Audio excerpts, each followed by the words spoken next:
may kodigo po ako ngayon kasi hindi po ako sanay magsalita. Ayun. Grabe, sobrang bilis ng panahon po. Dati parang mga bata lang tayo. Ano, naiyak na.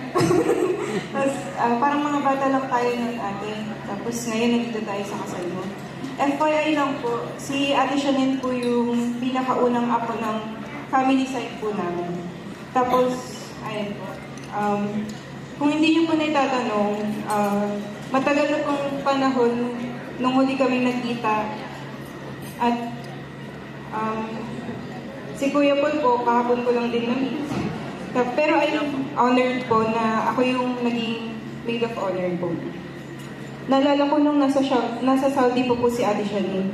Wala po kaming contact noon or direct contact. Nakakausap ko lang po siya kapag ka-video call po siya ni Auntie, pag umuwi po sila ng Pangasinan. Pero other than that, wala po talaga kaming direct contact.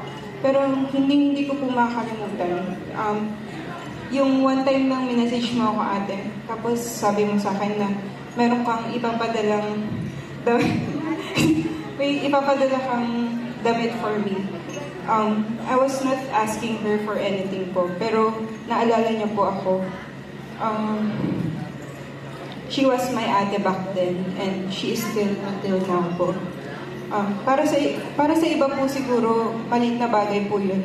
Pero yung thought na naalala ka po ng isang tao, ay sobrang laki na po for me.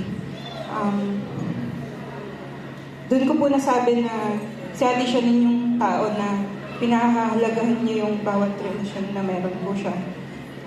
At hindi po siya nakakaliwa. I've seen her grow po, not only physically, but also emotionally. Recently, before kasal, nagchichikahan na po kami, nag-video call, nag-rant sa mga ka-i-stressan sa buhay. At lagi po ako nabibilib sa mindset na pinapakita niya po sa amin. Hindi lang po para sa sarili niya, kundi para sa mga magulang niya.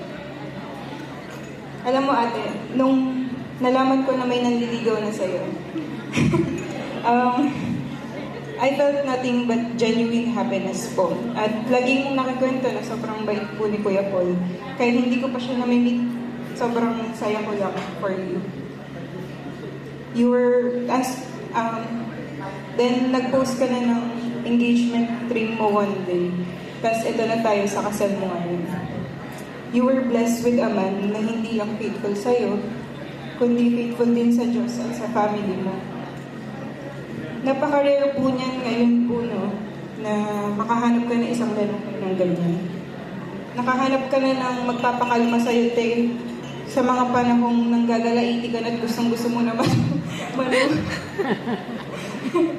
Pero yun, kidding aside po.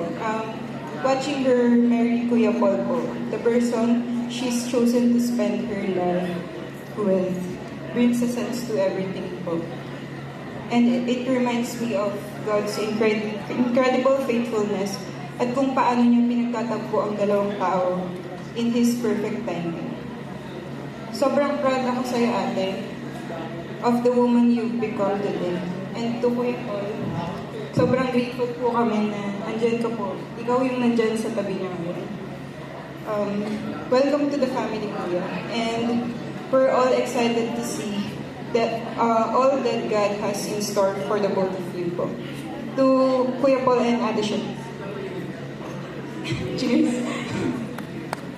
Ladies and gentlemen, palakpakan natin once again our maid of honor, Ms. Pia Chua.